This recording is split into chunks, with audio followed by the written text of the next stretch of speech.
Tatangirin ako. Naku, hihilig.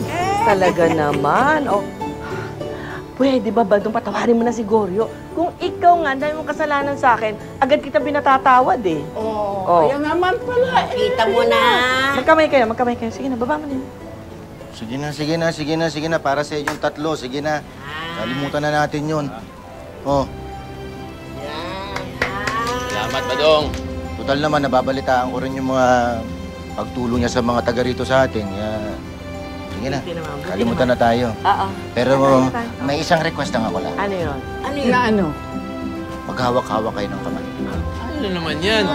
Si Badong. Awak? Ano naman yan? Hawakan niyo kamay niya. Ano? Hawak kayo ng kamay po. Goryo, baka mo kamay niyo. Sige, sige. Lahat, lahat. Yan ha. Okay, okay, okay. Sige. Ready, ready? Oo. Ready?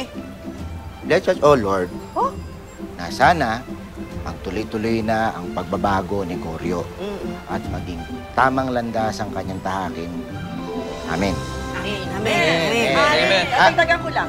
At sana rin po ay talagang tumino na itong si Badong.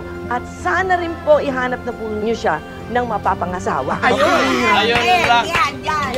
Ako na naman ano, magkakain na tayo O sige, ikaw na naman siya ng soft drinks. Oh. Bisita ko yun. Bisita? Nakikipagbati lang na parang gusto mong ampunin ah. Ako na, unuutusan. Ako yung apo ninyo.